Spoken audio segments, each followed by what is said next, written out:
All right. Today we're diving into a case that's, well, let's just say it's one of those mysteries that just grabs you and doesn't let go. Oh, I know the feeling. It's the 1974 murder of Arliss Perry at Stanford, and specifically at Stanford Memorial Church. A church. Yeah, I know, right? Talk about a chilling contrast. You have this young newlywed, a place of worship, and then boom, this brutal, seemingly ritualistic crime. Jeez, that sends shivers down your spine just thinking about it. It does. And that's exactly what we're going to unpack today using a podcast from 2016 called Arliss Perry Unresolved as our guide. Oh, so we're going deep. Deep dive indeed. So picture this. October 12th, 1974, Stanford University. Got it. Arliss and Bruce Perry, newlyweds from North Dakota, are just starting their life in California. Newlyweds, huh? That's a big change, North Dakota to California. Huge. Bruce is busy with pre-med at Stanford, and Arliss is working as a receptionist. Trying to make a life for themselves. Exactly. And, you have to imagine going from that quiet, conservative Midwest to the heart of 1970s California. Everything's different. Like night and day, I bet. More liberal, faster paced. Arliss even mentioned feeling isolated in letters she sent back home. Makes sense. That kind of isolation can make anyone vulnerable, especially in a new place. Definitely. And to make things a little more complicated, that day, Arliss and Bruce had a disagreement. Something seemingly mundane, about putting air in their car tires. Ah, the little things. But it was enough for Arliss to want a little alone time. So she heads to the Memorial Church, which she often did for prayer and reflection. I can see why seeking solace in a church. But here's where things take a dark turn. Around midnight, two witnesses see her enter the church, followed by a young man. A young man. Yeah, and they describe him as having sandy blonde hair, medium build, wearing a blue shirt. Interesting. Those little details become so crucial in cases like this. They do. Meanwhile, Bruce gets back to their apartment, expecting Arliss to return soon. Didn't think much of it at first, I'm guessing. Probably not. Hours pass. Arliss doesn't show up. Bruce starts to worry, even goes to the church to look for her. Finds it locked up tight. Oh. Yeah. Oh. And so many questions pop up. What happened in those missing hours? Was the church locked the whole time? If so, how did things unfold inside? That locked door definitely adds another layer to this puzzle. Absolutely. And it only gets more complicated when the next morning a security guard named Stephen Crawford discovers Arliss's body inside. No way. Inside the locked church. Inside the locked church. And the scene, it's disturbing. Arliss is naked from the waist down, an ice pick lodged in her skull, an altar candle between her breasts. And, well, let's just say there was another candle involved in a way that suggests this wasn't just a random act of violence. Wow, that is definitely unsettling. Sounds like something much more deliberate, more calculated. Right. It's like something out of a horror movie, unfolding in this place of peace. Awful. And I imagine with Bruce being the husband, he immediately became a suspect. Oh, absolutely. Statistically, it's often the spouse in these cases, right? Sadly, yeah. But here's where things get interesting. The police found blood on Bruce when they arrived. That's never a good sign. It wasn't. But it turned out to be his own blood from a stress-induced nosebleed, which he apparently suffered from. Oh, wow, what a twist. So it wasn't as incriminating as it first seemed. Not at all. His alibi checked out and he passed a polygraph. Polygraphs back then were pretty reliable, weren't they? More so than today, but even then, not foolproof. So the investigation had to shift focus. Makes sense. Did they look into that young man the witnesses saw? The one with the sandy blonde hair? They did. And you know what's interesting? That description matched up with what one of Arliss's coworkers said.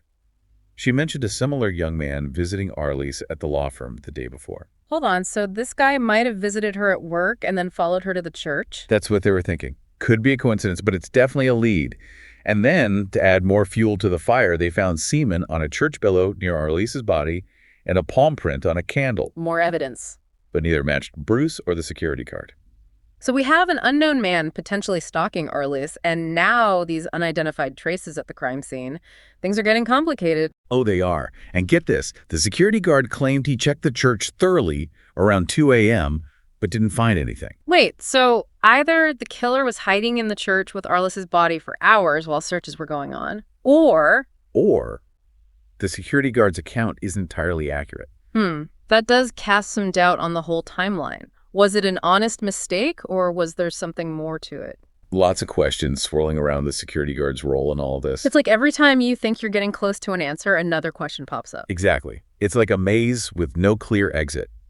And we haven't even gotten to the stolen grave marker yet. Wait, there's more. A stolen grave marker. Tell me everything. A stolen grave marker. Seriously? Yeah, it's crazy, right? Arliss's temporary marker was stolen from her burial site in Bismarck, North Dakota. Bismarck. So not even in California. Nope, all the way back in her hometown. It's like, Mm. what's the connection? Did someone from her past follow her to California? It's a chilling thought, isn't it? Like, the roots of this case go way deeper than anyone imagined. Right. And this is where things get even more complicated. Have you heard of the book The Ultimate Evil?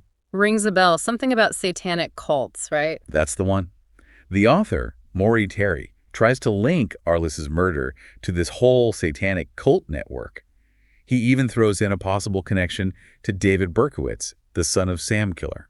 Wow. Okay, so now we're venturing into some pretty intense territory. It's easy to get caught up in all that sensationalism, but how much of it is actually backed up by facts? That's the million-dollar question. You have to sift through a lot of noise to get to the truth. Like, take the satanic cult theory. The crime scene is definitely creepy, but there's no hard evidence linking it to any organized cult activity. Plus, this was all happening during the peak of the satanic panic, right? Back in the 80s, everyone was seeing devils and cults under every rock. Exactly. So it's hard to tell what's genuine and what's just feeding into that hysteria. Yeah. What about Berkowitz, though? Could he really have been involved, even indirectly? It's possible, but honestly, it seems like a long shot. Some investigators think he might have known about the Perry case through connections in the occult underground, you know? Like he was in that world already. Exactly. He could have latched on to the story to make himself seem more important, more notorious. And, you know, he did claim responsibility for Arliss's death at one point. Didn't he send some note about it? He did. It said, Arliss Perry, hunted, stalked, and slain, followed to California, Stanford University. Creepy stuff. But even with that, without solid proof, it's all just speculation. Classic Berkowitz, inserting himself into a high-profile case. But back to the facts we do have. Let's talk about Stephen Crawford, the security guard. His actions that night are definitely suspicious. Oh, yeah, the guy who supposedly checked the church but missed Arliss's body. That's him. And then later on, he gets arrested for stealing tons of stuff from Stanford. Whoa, hold on. He was stealing from the university. Hundreds of objects, apparently. Art, antiques, you name it. That's wild. So not only does he give inconsistent statements about the night of the murder, but he's also this kleptomaniac running around campus. Pretty much. It makes you wonder, was he somehow involved in the murder? Did he stumble across the scene and panic, try to cover it up? Or was it just plain negligence? His stealing is definitely troubling, but does that automatically make him a murderer? It's hard to say. Could it point to some darker side of him? Was he capable of violence?